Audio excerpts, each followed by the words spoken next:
Hello, friends. Thank you for being here for a reading of The Pearl written by John Steinbeck. But first, if this video helped you or if you enjoyed it, please like it and subscribe to my channel. It helps me a lot to be able to keep supporting you all. If you have any requests for short stories or poetry, summaries, and analyses, please let me know in the comments. Feel free to ask me any questions related to your homework that you think I can help with.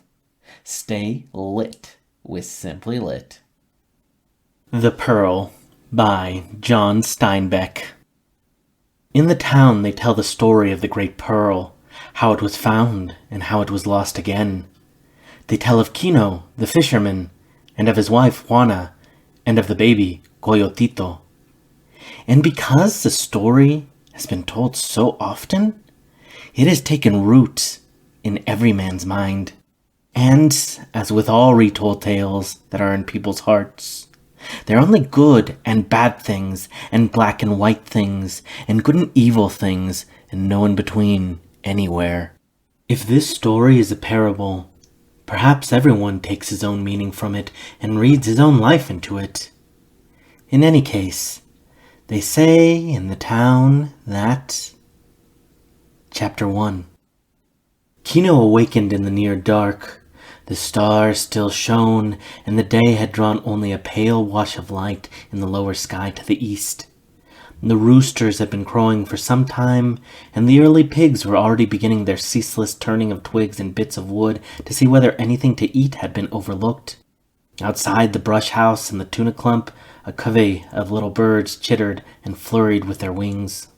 Kino's eyes opened, and he looked first at the lightning square, which was the door, and then he looked at the hanging box where Coyotito slept. And last he turned his head to Juana, his wife, who lay beside him on the mat, her blue head shawl over her nose and over her breast and around the small of her back. Juana's eyes were open too. Kino could never remember seeing them closed when he awakened. Her dark eyes made little reflected stars. She was looking at him as she was always looking at him when he awakened. Kino heard the little splash of morning waves on the beach. It was very good. Kino closed his eyes again to listen to his music. Perhaps he alone did this, and perhaps all of his people did it. His people had once been great makers of songs, so that everything they saw, or thought, or did, or heard became a song. That was very long ago. The songs remained. Kino knew them, but no new songs were added. That does not mean that there were no personal songs. In Kino's head there was a song now, clear and soft, and if he had been able to speak of it, he would have called it the Song of the Family. His blanket was over his nose to protect him from the dank air. His eyes flicked to a rustle behind him. It was Juana arising, almost soundlessly. On her hard, bare feet, she went to the hanging box where Coyotito slept, and she leaned over and said a little reassuring word. Coyotito looked up for a moment and closed his eyes and slept again. Juana went to the fire pit and uncovered a coal and fanned it alive while she broke little pieces of brush over it. Now Kino got up and wrapped his blanket about his head and nose and shoulders. He slipped his feet into his sandals and went outside to watch the dawn. Outside the door, he squatted down and gathered the blanket ends about his knees. He saw the specks of gulf clouds flame high in the air, and a goat came near and sniffed at him and stared with its cold yellow eyes. Behind him, Juana's fire leaped into flame and threw spears of light through the chinks of the brush house wall and threw a wavering square of light out the door.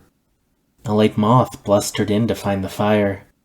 The song of the family came now from behind Kino, and the rhythm of the family song was the grinding stone where Juana worked the corn for the morning cakes.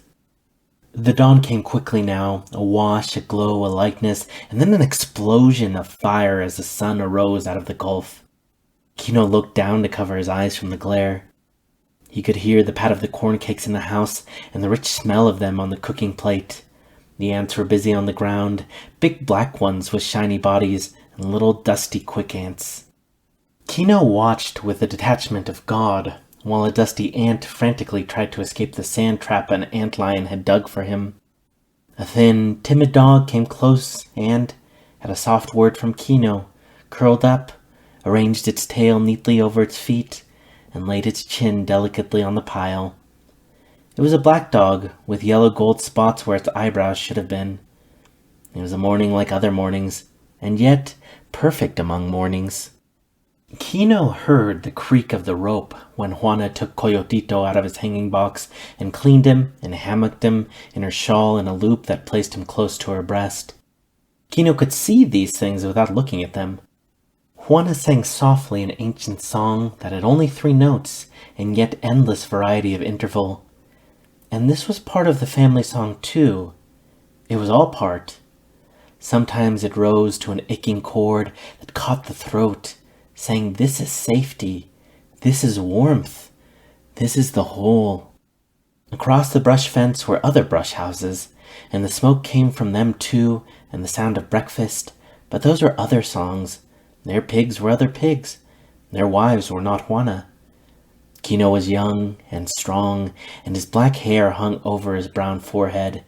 His eyes were warm and fierce and bright, and his mustache was thin and coarse.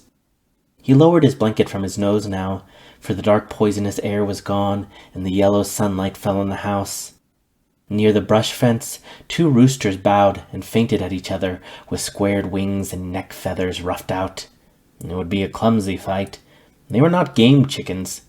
Kino watched them for a moment, and then his eyes went up to a flight of wild doves twinkling inland to the hills. The world was awake now, and Kino arose and went into his brush house. As he came through the door, Juana stood up from the glowing fire pit. She put Coyotito back in his hanging box, and then she combed her black hair and braided it in 2 braids and tied the ends with thin green ribbon.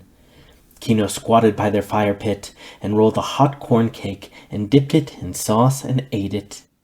And he drank a little pulque, and that was breakfast. That was the only breakfast he had ever known outside of feast days and one incredible fiesta on cookies that had nearly killed him. When Kino had finished, Juana came back to the fire and ate her breakfast.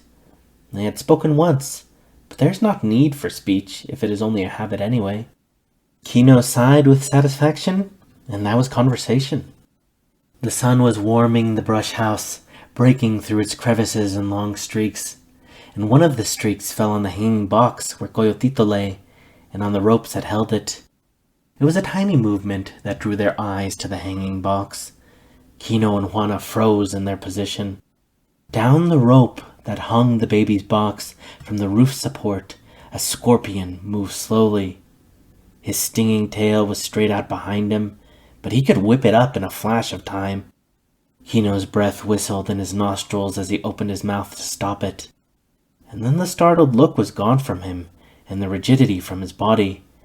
In his mind a new song had come, the song of evil, the music of the enemy, of any foe of the family, a savage, secret, dangerous melody, and underneath, the song of the family cried plaintively.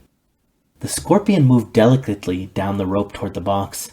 Under her breath, Juana repeated an ancient magic to guard against such evil, and on top of that, she muttered a Hail Mary between clenched teeth. But Kino was in motion. His body glided quietly across the room, noiselessly and smoothly. His hands were in front of him, palms down, and his eyes were on the scorpion. Beneath it in the hanging box, Coyotito laughed and reached up his hand toward it. It sensed danger when Kino was almost within reach of it. It stopped, and its tail rose up over its back in little jerks, and the curved thorn on the tail's end glistened. Kino stood perfectly still. He could hear Juana whispering the old magic again, and he could hear the evil music of the enemy. He could not move until the scorpion moved, and it felt for the source of the death that was coming to it. Kino's hand went forward very slowly, very smoothly. The thorn tail jerked upright. And at that moment the laughing Coyotito shook the rope and the scorpion fell. Kino's hand leaped to catch it, but it fell past his finger, fell on the baby's shoulder, landed and struck. Then, snarling, Kino had it in his fingers, rubbing it into a paste in his hands. He threw it down and beat it into the earth floor with his fist, and Coyotito screamed with pain in his box. But Kino beat and stamped the enemy until it was only a fragment in a moist place in the dirt. His teeth were bared, and fury flared in his eyes, and the song of the enemy roared in his ears. But Juana had the baby in her arms now. She found the puncture mark with redness starting from it already. She put her lips down over the puncture and sucked hard and spat and sucked again while Coyotito screamed. Kino hovered. He was helpless. He was in the way. The screams of the baby brought the neighbors. Out of their brush houses they poured. Kino's brother, Juan Tomas, and his fat wife, Apolonia, and their 4 children crowded in the door and blocked the entrance, while behind them others tried to look in, and one small boy crawled among legs to have a look. And those in front passed the word back to those behind. "Scorpion, the baby has been stung." Juana stopped sucking the puncture for a moment. The little hole was slightly enlarged, and its edges whitened from the sucking, but the red swelling extended farther around it in a hard lymphatic mound. And all of these people knew about the scorpion. An adult might be very ill from the sting, but a baby could easily die from the poison. First, they knew, would come swelling and fever and tightened throat, and then cramps in the stomach, and then Coyotito might die if enough of the poison had gone in. But the stinging pain of the bite was going away. Coyotito's screams turned to moans. Kino had wondered often at the iron in his patient, fragile wife. She, who was obedient and respectful and cheerful and patient, could bear physical pain with hardly a cry. She could stand fatigue and hunger almost better than Kino himself. In the canoe she was like a strong man, and now she did a most surprising thing. "The doctor," she said. "Go to get the doctor." The word was passed out among the neighbors where they stood close packed in the little yard behind the brush fence. Then they repeated among themselves, "Juana wants the doctor." A wonderful thing, a memorable thing to want the doctor. To get him would be a remarkable thing. The doctor never came to the cluster of brush houses. Why should he, when he had more than he could do to take care of the rich people who lived in the stone and plaster houses of the town? "He would not come," the people in the yard said. "He would not come," the people in the door said, and the thought got into Kino. "The doctor would not come," Kino said to Juana. She looked up at him, her eyes as cold as the eyes of a lioness. This was Juana's first baby. This was nearly everything there was in Juana's world. And Kino saw her determination, and the music of the family sounded in his head with a steely tone. "Then we will go to him," Juana said, and with one hand she arranged her dark blue shawl over her head and made of one end of it a sling to hold the moaning baby, and made of the other end of it a shade over his eyes to protect him from the light. The people in the door pushed against those behind to let her through. Kino followed her. They went out of the gate to the rutted path, and the neighbors followed them. The thing had become a neighborhood affair. They made a quick, soft-footed procession into the center of the town, first Juana and Kino, and behind them Juan Tomas and Apolonia, her big stomach jiggling with a strenuous pace, then all the neighbors with the children trotting on their flanks. And the yellow sun threw their black shadows ahead of them, so that they walked on their own shadows. They came to the place where the brush houses stopped, and the city of stone and plaster began, the city of harsh outer walls and inner cool gardens, where a little water played, and the bougainvillea crusted the walls with purple and brick red and white. They heard from the secret gardens the singing of caged birds, and heard the splash of cooling water on hot flagstones. The procession crossed the blinding plaza and passed in front of the church.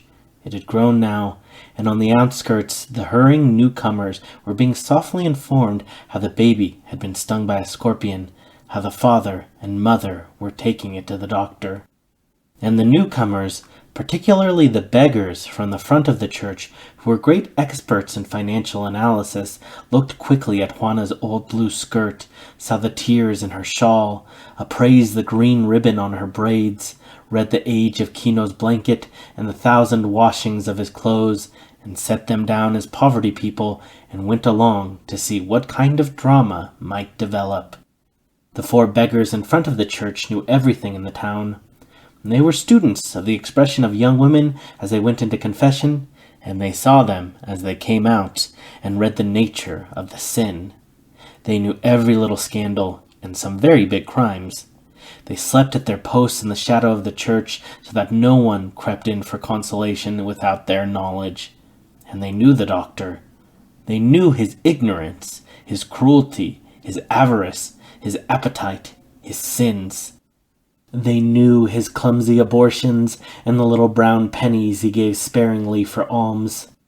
They had seen his corpses go into the church, and, since early mass was over and business was slow, they followed the procession, these endless searchers after perfect knowledge of their fellow men, to see what the fat, lazy doctor would do about an indigent baby with a scorpion bite.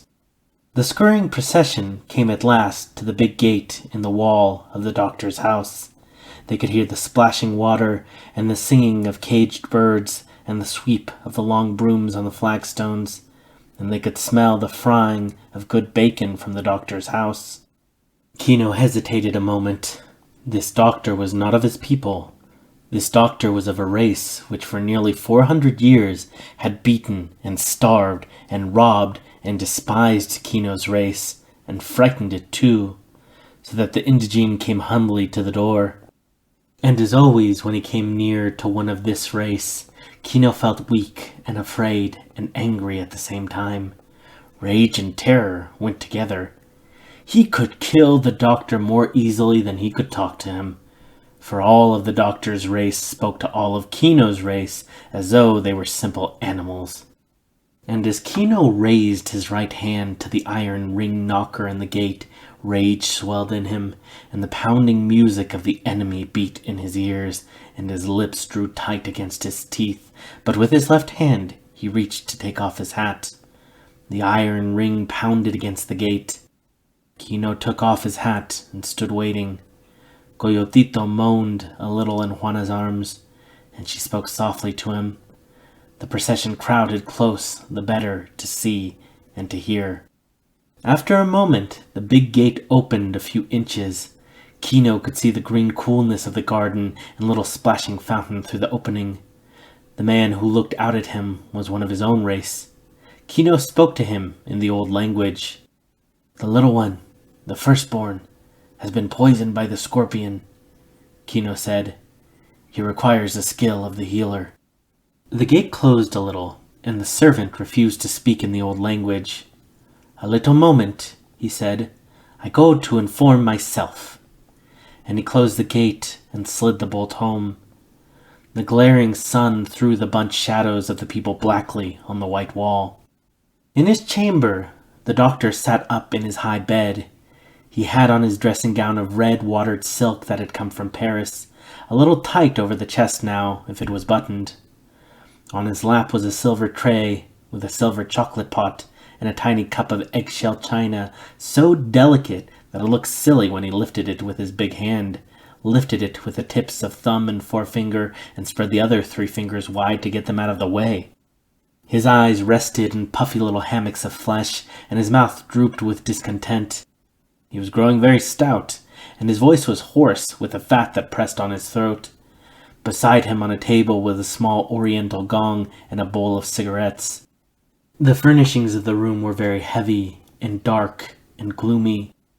The pictures were religious, even the large tinted photograph of his dead wife, who, if masses willed and paid for out of her own estate could do it, was in heaven.